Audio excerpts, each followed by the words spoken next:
I remember last year was actually our first year of history, and I did not like it because they would just give us a textbook.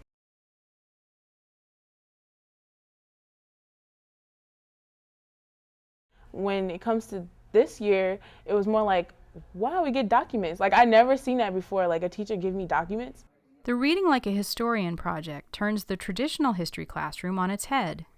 Rather than focusing on the passive retention of names and dates, this approach invites students to become historical investigators, using the skills of historians to answer questions about the past. For the past, who knows how many years of history, it was just straight up reading textbooks, but now we have to find out who wrote it, when it was written, or even like if it was accurate or not. Each class is organized around a legitimate historical question. Students explore these questions by going back to the sources, encountering the voices of historical actors in original documents. Rather than being asked to memorize, students in these classrooms are asked to think.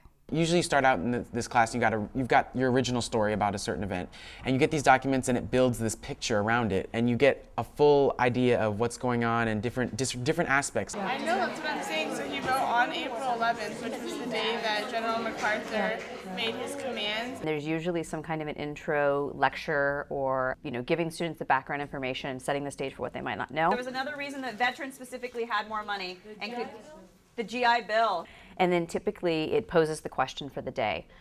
Is the question for the day, was the New Deal a success? Is the question for the day, was Lincoln a racist? Is the image of the happy 1950s housewife accurate? I want you to show me the evidence that leads you to believe that's your answer. Happy, look, they say they're bored.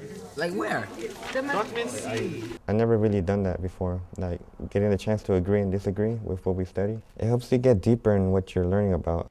With funding from Stanford University's K-12 initiative, the Reading Like a Historian project was implemented in 5 San Francisco high schools during the 2008 school year. We have a crucial problem of literacy in our nation's urban schools. And the moment this approach goes into a school, what we automatically do is we double the amount of time that kids are exposed to text.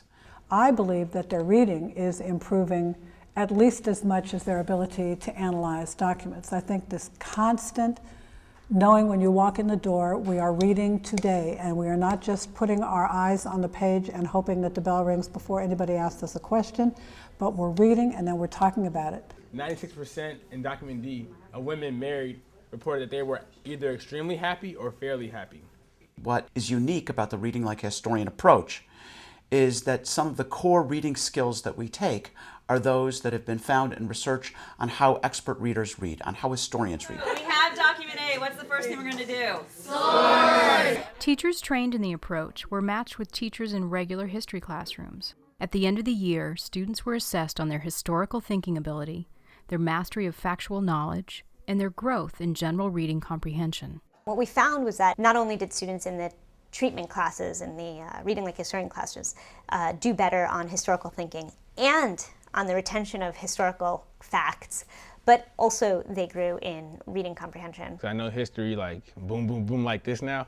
It's kind of easier, and I know certain dates, kind of weird and everything, but I know certain dates better now.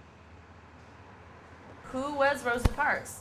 Did she start this boycott? Did she cause it? Is there anything else in the letter that we could point to? They need to be pushed. They need to be caught up. They need to be writing and reading. I was absolutely into nurturing them so that they would never be made to feel badly because they didn't have good reading skills, and I took very good care of them, and I didn't teach them how to read anything. Now that I see that there's a difference between making somebody feel better about themselves for no good reason and giving them the skills to be able to do better in their lives and be more powerful in their own lives, right? That's what I think this program has done for me as a teacher, because I'm able to see them actually do so much better. It makes your mind just work much more than it did in the past. I read more thoroughly and more detailed to certain parts. I look for certain things right away. It's helped me a lot also outside of history class. You can go to one news channel one day, the next channel the other day, and try to find the similarities and differences between them and how that's affecting the story. In the beginning, honestly, when Ms. Z gave us paper, the colored paper of the sourcing thing, I was like, what the heck is this? But afterwards, now that, well, the year is coming to an end, but I think it was really cool. Yeah, so far this is my favorite history class. Like, I really mean it. It's not boring, it's fun, I learned many things. I wish there was like a better, like for next year, for senior year, like a same history class, but we're learning more things. Because I feel like there's more to learn, a lot more.